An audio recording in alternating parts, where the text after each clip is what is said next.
بسم اللہ الرحمن الرحیم۔ آپ صلی اللہ علیہ وآلہ وسلم کے پیدا ہونے سے 50 دن پہلے مکہ میں ایک بہت بڑا واقعہ ہوا۔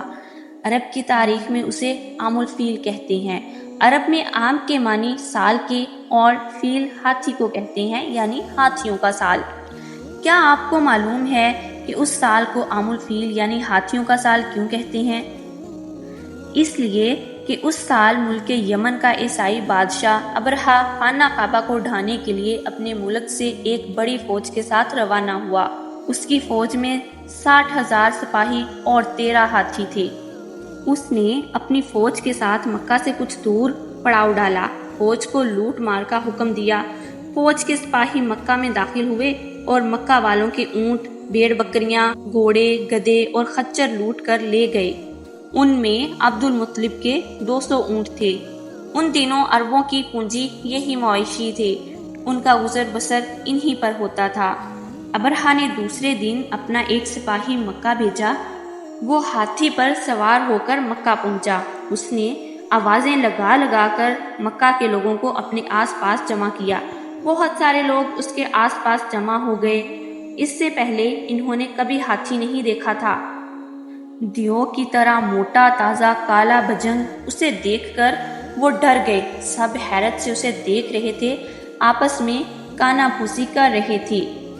کوئی اس کے پنکھوں جیسے کانوں کی طرف اشارہ کرتا، کوئی سونڈ کی طرف انگلی اٹھاتا، کوئی موصل جیسے موٹے موٹے پیروں کو آنکھیں پھاڑ پھاڑ کر دیکھتا۔ سپاہی کو ہاتھی پر سوار کر کے بھیجنے کا مقصد یہی تھا کہ وہ لوگ ڈر جائیں اور سہم جائیں۔ آخر سپاہی نے سب کو چپ کرایا اور کہنے لگا، اے مکہ کے لوگوں، کعبہ کے رکھوالو، یمن کا بادشاہ تم سے لڑنے اور تمہارا خون بہانے نہیں آیا، وہ صرف کعبہ کو ڈھانے آیا ہے۔ اگر تم نے اس کام میں اس کی مدد کی تو جان لو کہ تمہاری جان اور تمہارا مال نقصان میں نہیں جائے گا، اور اگر تم نے اس کام میں اس کی مدد نہیں کی تو سمجھ لو کہ تمہاری جان بھی جائے گی اور تمہارا مال بھی جائے گا۔ اگر تم امن چاہتے ہو تو بادشاہ کی طرف دوستی کا ہاتھ بڑھاؤ، اپنے سردار کو بادشاہ کے پاس بھیجو، وہ اس بارے میں بادشاہ سے بات چیت کریں اور آپ سب کو آنے والی ایک بہت بڑی تباہی سے بچائیں۔ یہ کہہ کر اس نے ہاتھی کا رخ موڑا اور واپس چلا گیا۔ اس نے ابرہہ کو بتایا کہ اس کی بات مکہ کے لوگوں تک پہنچا دی۔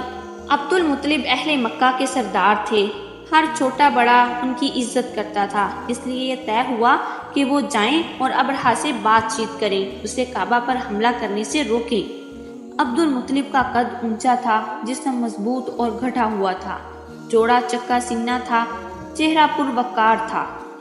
بات ایسی کرتے تھے کہ سننے والے کے دل میں اتر جاتی۔ سمجھدار تھے، دانا تھے، سوچ بوجھ رکھتے تھے۔ ان سب خوبیوں کی وجہ سے دیکھنے والے پر ان کا رعب پڑتا تھا۔ جب وہ بادشاہ کے خیمے میں داخل ہوئے تو انہیں دیکھتے ہی اس کے دل میں آپ کا ڈر بیٹھ گیا اور اپنے تخت سے نیچے اترا، انہیں بڑی عزت سے اپنے پاس بٹھایا اور بڑے ادب سے پوچھا، آپ نے کیا سوچا، کیا چاہتے ہیں آپ؟ عبد المطلب نے نہایت پرسکون سے جواب دیا، آپ کی فوج کے سپاہیوں نے میرے 200 اونٹ لوٹے ہیں، وہ مجھے لوٹا دیجیے۔ آپ کا جواب سن کر ابرہہ حیرت میں پڑ گیا، بولا، میں آپ کے رب کا گھر ڈھانے آیا ہوں، آپ اسے بچانے کی ترکیب نہیں سوچ رہے ہیں، الٹا اپنے اونٹوں کو بچانے اور انہیں واپس لے جانے کی بات کر رہے ہیں۔ آپ کی بات سن کر مجھے بہت حیرت ہوئی۔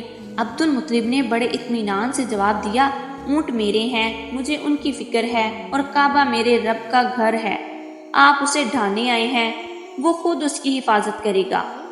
ابرہہ نے غرور سے کہا، ٹھیک ہے، آپ اپنے اونٹ لے جا سکتے ہیں، اپنے رب کو اس کے گھر کی حفاظت کرنے کے لیے اکیلا چھوڑ دیجیے۔ عبد المطلب اپنے 200 اونٹ لے کر مکہ واپس آ گئے، بستی کے لوگوں کو جمع کیا اور کہا، ہم ابرہہ کی فوج سے لڑ نہیں سکتے، لہٰذا بہتر یہی ہے کہ تم اپنے بال بچوں اور سامان کے ساتھ آس پاس کی پہاڑیوں میں چھپ جاؤ، تاکہ ابرہہ کی فوج کے سپاہی، اس کے ہاتھی گھوڑے تمہاری جان اور مال کو نقصان نہ پہنچا سکیں۔ بستی کے لوگوں کو یہ ہدایت دے کر آپ قریش کے سرداروں کے ساتھ خانہ کعبہ میں آئے، کعبہ کے دروازے کا کنڈا پکڑا اور دعا مانگی، اے اللہ، اے ہمارے رب، ہر بندہ اپنے گھر کی حفاظت کرتا ہے، بس تو بھی اپنے گھر کی حفاظت فرما۔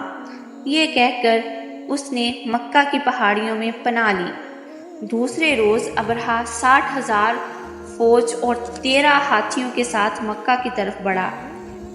ابرہہ جس ہاتھی پر سوار تھا وہ دوسرے ہاتھیوں سے بڑا تھا۔ ابرہہ کی فوج اور اس کے ہاتھی جو ہی مکہ میں داخل ہوئے، ابرہہ کا ہاتھی بیٹھ گیا۔ اس کا دیکھا دیکھی دوسرے ہاتھی بھی بیٹھ گئے۔ محابتوں نے پہلے تو انہیں پیار و محبت سے چمکار کر اٹھانا چاہا مگر وہ نہیں اٹھے۔ اس کے بعد انہوں نے ہاتھیوں کو آنکس سے اتنا مارا کہ وہ زخمی ہو گئے مگر ٹس سے مس نہ ہوئے، بیٹھے ہی رہے۔ ہاں، محاوت ان کا منہ دوسری سمت موڑ دیتے، تب وہ اٹھ کھڑے ہوتے اور بھاگنے لگتے، اور جو ہی ان کا رخ مکہ کی جانب پھیر دیا جاتا وہ بیٹھ جاتے۔ اس نئی صورتحال سے ابرہہ تنگ آ گیا، فوج پریشان ہو گئی۔ ابھی وہ اس مشکل سے باہر آنے کی ترکیب سوچ ہی رہے تھے کہ اچانک آسمان پر چاروں طرف سے پرندوں کے جھنڈ آنا شروع ہوئے۔ ان گنت پرندوں نے پورے آسمان کو ڈھانپ لیا۔ چاروں طرف ایسا اندھیرا چھا گیا جسے آسمان پر سیاہ گھنے بادل چھائے ہوں۔ ہاتھی چنگھاڑنے لگے، گھوڑے ہنہنانے لگے۔ ابرہہ کی فوج پر خوف طاری ہو گیا۔ فوج کے سپاہی آسمان کی طرف نظریں اٹھا کر دیکھ رہے تھے کہ اتنے میں پکی ہوئی مٹی کی کینکریوں کی بارش ہونے لگی۔ ہر پرندے کی چونچ میں ایک کینکر تھا۔ انہوں نے کینکر پھینکنا شروع کیے۔ یہ کینکر کیا تھے؟ گویا ایٹم بم تھے۔ جس ہاتھی، جس گھوڑے، جس سپاہی پر وہ کینکر گرتا اس کے جسم سے پانی خون پیپ بننے لگتا، ہاتھ پاؤں کٹ کٹ کر گرنے لگتے، جسم سڑنے لگا۔ وہ ایسا ہو جاتا جیسے کسی جانور کا کھایا ہوا بھوس۔ اس طرح ابرہہ کی فوج تباہ و برباد ہو گئی، کوئی زندہ نہیں بچا۔ ابرہہ کا جسم ٹکڑے ٹکڑے ہو گیا۔ ابرہہ نے اپنی آنکھوں سے دیکھا کہ اللہ نے اپنے گھر کی حفاظت کس طرح کی۔ قرآن حکیم نے یہ واقعہ سورہ فیل میں بیان کیا ہے۔ اس واقعے کے لگ بھگ 50 دن بعد ہمارے پیارے نبی حضرت محمد صلی اللہ علیہ وآلہ وسلم پیدا ہوئے۔